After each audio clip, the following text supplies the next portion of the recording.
Selamat sore saya ucapkan kepada kita semuanya.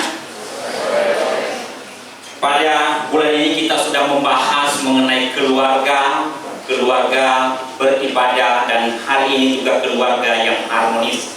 Saya tahu di ruangan ini sedikit yang sudah berkeluarga, lebih banyak yang belum berkeluarga dan akan berkeluarga. Nah, seperti itu. Kecuali ada yang berniat, saya tidak berkeluarga, saya mau sendiri saja hidup di dunia ini. Tidak apa-apa juga. Ya, seperti itu. Itu menjadi pergumulan. Tetapi berbicara mengenai keluarga, ya, kalau sudah yang berkeluarga itu menjadi pergumulan. Tetapi yang belum berkeluarga mau berkeluarga, ya, seperti itu. Ya, kalau sudah berkeluarga itu pergumulan besar. Tetapi bagi kita, bagi pemuda-pemudi atau anak-anak yang belum berkeluarga, ingin berkeluarga. Karena bayangannya kalau saya berkeluarga dengan si A, pasti bahagia, pasti harmonis. Kalau saya berkeluarga dengan si B, pasti harmonis. Ya, seperti itu.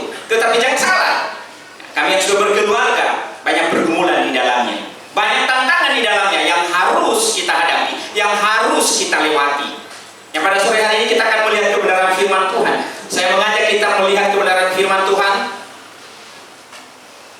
di dalam Kolose pasal 3. Di dalam Kolose pasal 3 ayat 12 sampai 14. Karena itu sebagai orang-orang pilihan Allah yang dikuduskan dan dikasihinya, kenakanlah belas kasihan, kemurahan, kerendahan hati, kelemah lembutan, dan kesabaran. Sabarlah kamu seorang terhadap yang lain, dan ampunilah seorang akan yang lain apabila yang seorang menaruh dendam terhadap yang lain. Sama seperti Tuhan telah mengampuni kamu, kamu perbuat jugalah demikian. Dan di atas semuanya itu kenakanlah kasih sebagai pengikat yang mempersatukan dan yang menyempurnakan. Kita melihat Efesus pasal 4 ayat 2 sampai 3. Demikian firman Tuhan. Hendaklah kamu selalu rendah hati, lemah lembut dan sabar. Tunjukkanlah kasihmu dalam hal saling membantu, dan berusahalah memelihara kesatuan roh oleh ikatan damai sejahtera. Demikian juga pembacaan firman Tuhan. Yang berbahagia adalah kita yang membaca, merenungkan serta melakukan kebenaran firman Tuhan itu hari lepas hari di dalam kehidupan kita. Berbicara mengenai keluarga adalah sebuah lembaga yang pertama yang dibentuk oleh Tuhan Allah. Apa tujuan Tuhan? Tentu ada tujuan Tuhan kenapa Dia membentuk keluarga demikian. Ada tugas di sana, ada tanggung jawab di sana. Kalau kita melihat di dalam Kejadian pasal 2 ayat 15 di sana, Tuhan Allah memberikan satu tanggung jawab yang luar biasa. Tuhan memberikan satu tugas kepada manusia itu sendiri. Dalam hal ini ada kerjasama, dalam hal ini ada kesehatian, dalam hal ini ada kehati-hatian di dalam melakukan tugas itu. Kenapa demikian? Karena yang memberi tanggung jawab adalah Tuhan Allah. Ya. Dia memberikan satu tanggung jawab, makanya harus dipertanggungjawabkan sedemikian rupa. Kalau kita melihat di Taman Eden pertama sekali, Tuhan Allah membentuk manusia, menempatkannya di Taman Eden, harmonis adanya di sana. Di sanalah masa keemasan. Tetapi oleh karena ulah manusia itu sendiri, lalu kacau balau, retaklah apa yang harmonis itu demikian. Membangun keharmonisan dalam keluarga tidak semudah apa yang kita bayangkan. Itu yang saya katakan tadi, bahwa orang yang sudah berkeluarga, kita yang sudah berkeluarga, tentu ada bayangan di sana bahwa semuanya baik-baik saja. Kenyataannya banyak pergumulan, kenyataannya banyak masalah yang harus kita hadapi di sana. Tetapi yang belum berkata nyamanlah kalau sudah berkeluarga, pasti harmonis. Bapak Ibu yang saya kasih di dalam nama Tuhan Yesus Kristus, dalam hal ini saya mengajak kita melihat bagian firman Tuhan yang sudah kita baca tadi. Di sana dikatakan keluarga pergumulan demi pergumulan perlu dijalani, pergumulan demi pergumulan perlu dilewati. Oleh sebab itu keharmonisan dalam keluarga tidak datang begitu saja, tetapi harus ada tindakan, keharmonisan itu sendiri. Ada satu tindakan yang harus kita hadapi, ada satu tindakan yang harus kita lakukan. Apa itu? Tindakan yang didasari dengan kasih Kristus, sehingga terciptalah yang namanya keharmonisan. Tanpa kasih Kristus, maka keluarga menjadi hampa. Bagi firman Tuhan di atas merupakan dasar keluarga untuk mendapatkan keharmonisan. Kalau tidak didasarkan atas kebenaran firman Tuhan, maka keluarga itu tidak ada harmonis di sana. Paulus mengingatkan jemaat di Kolose untuk mengenakan kasih sebagai ikatan yang mempersatukan. Di dalam setiap keluarga, kasih adalah fondasi utama yang mengikat seluruh anggota keluarga. Kalau tidak ada kasih, retaklah semua keluarga. Oleh sebab itu, Tuhan Yesus mengajarkan kita melalui kebenaran firman Tuhan, kenakanlah kasih sebagai pengikat. Kristus mengajarkan jemaat Kolose melalui Rasul Paulus untuk hidup dalam pengampunan, untuk hidup di dalam kesabaran, untuk hidup di dalam kerendahan hati. Supaya kenapa? Supaya terciptalah keharmonisan di sana. Keharmonisan tidak akan terjadi jika tidak ada kasih yang tulus. Keharmonisan tidak akan terjadi jika tidak ada kasih yang benar-benar berasal dari hati. Kasih dalam keluarga Kristen adalah kasih tanpa syarat. Tidak ada syaratnya. Kasih ini akan terjadi, terlihat dalam hal-hal kecil seperti misalnya saling mendengarkan. Di dalam keluarga ada suami istri, ada anak, ya, seperti itu. Saling mendengarkan, saling menghargai, saling melayani, saling mengerti, dan juga saling mengampuni. Maka ketika poin-poin ini akan terjadi dalam kehidupan keluarga kita, maka terjadi yang namanya keharmonisan. Keharmonisan dalam keluarga bisa hancur apabila tidak saling mendengarkan. Keharmonisan di dalam keluarga bisa hancur apabila tidak ada saling menghargai. Keharmonisan di dalam keluarga bisa hancur apabila tidak saling melayani dan tidak saling mengerti dan tidak saling mengampuni. Ternyata berat rasanya keluarga Kristen. Ini semua bisa terjadi apabila keluarga Kristen hidup di dalam persekutuan. Apabila keluarga kita, suami istri dan anak-anak hidup di dalam beribadah, itu yang kita sudah dengarkan beberapa minggu yang lalu, hidup di dalam persekutuan dengan Tuhan. Dalam hal ini tentu kita membuat satu komitmen di hadapan Tuhan. Kalau tidak, maka muncullah hal yang tidak disenangi oleh Tuhan. Apa itu yang tidak disenangi oleh Tuhan? Seperti kesombongan di dalamnya. Terjadilah kesombongan karena tidak ada Tuhan di dalam hidupnya. Terjadilah keegoisan karena tidak takut akan Tuhan. Maka apa yang terjadi? Terjadilah keretakan di dalam keluarga. Tidak saling menghargai. Dalam hal-hal inilah ya, dapat membuat rumah tangga bisa jadi retak. Dan tidak sedikit rumah tangga yang retak, yang bubar oleh karena tidak takut akan Tuhan. Entah dia keluarga Kristen, entah keluarga bukan Kristen, entah keluarga hamba Tuhan, entah keluarga bukan hamba Tuhan, banyak sekali. Kenapa? Karena tidak ada tidak ada kasih yang tulus di dalam hati. Maka hubungan keluarga semakin tidak baik. Dan keharmonisan di sana tidak ditemukan. Saling ikut, ya, seperti itu. Muncullah kesombongan, akunya yang muncul, ya, seperti itu. Ibu bapak yang saya kasih di dalam nama Tuhan Yesus Kristus,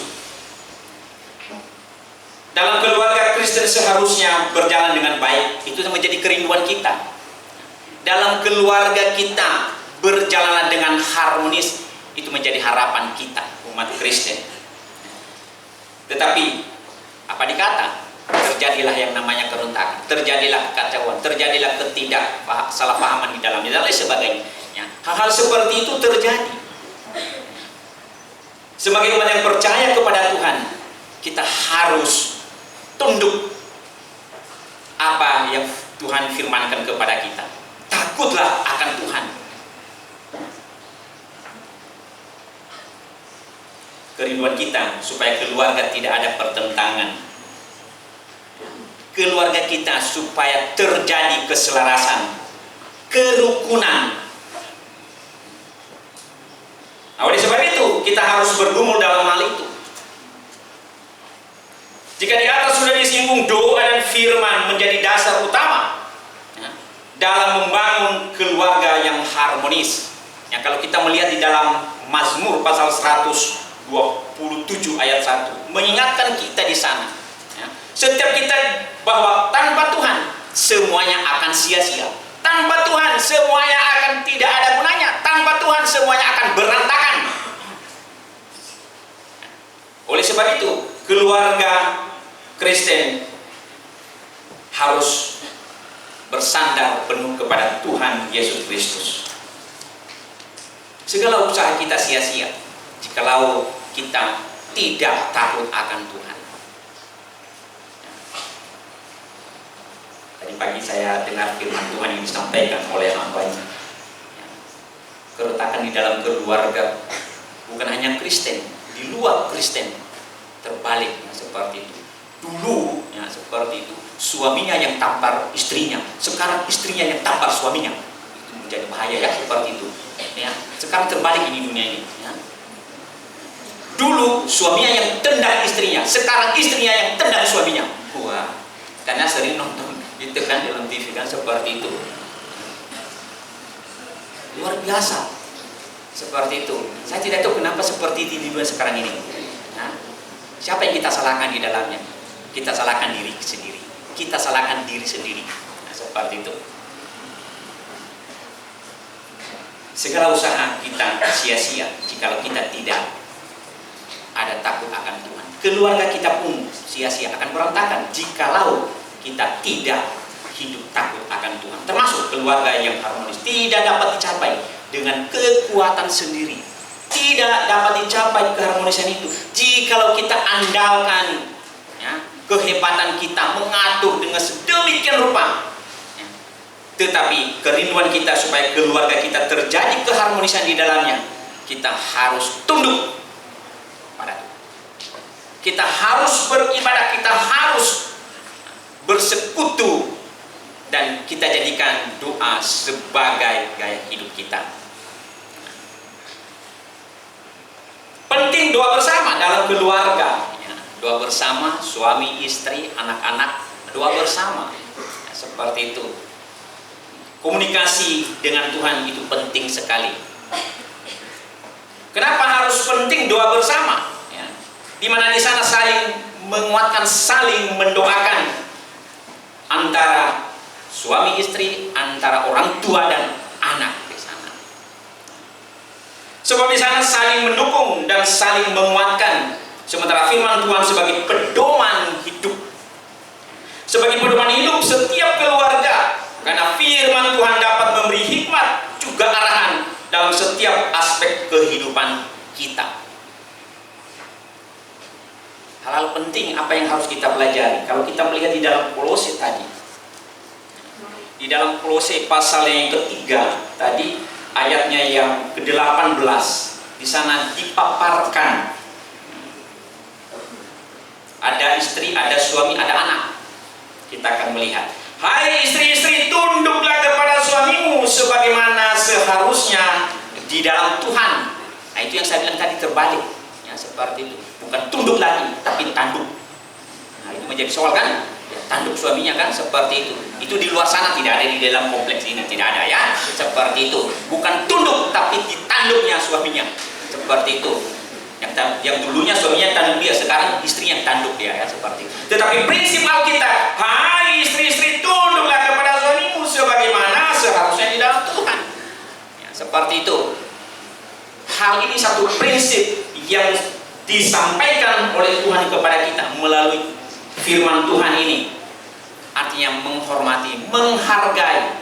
Lalu apa katanya kepada suami-suami? Hai suami-suami, kasihilah istrimu dan janganlah berlaku kasar terhadap dia.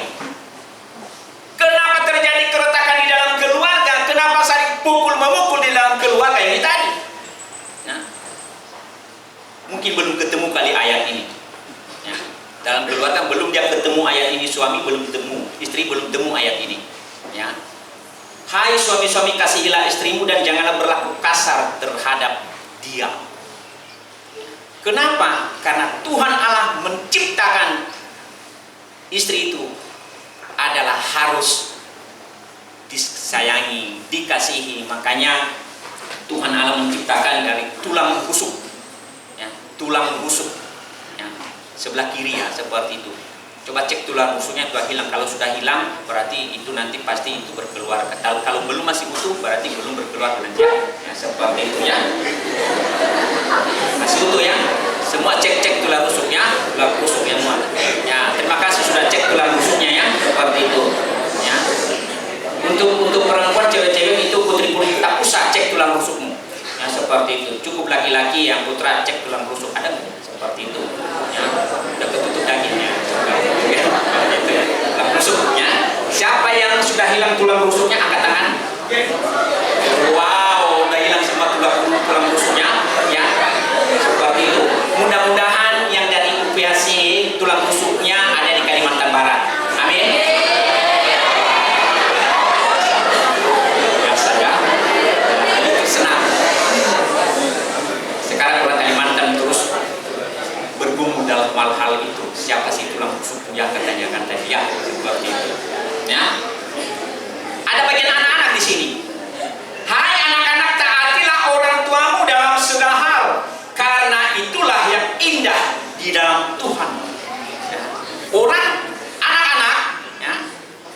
Anak-anak itu taat pada orang tua, tunduk sama orang tua, taat sama orang tua, tidak boleh melawan.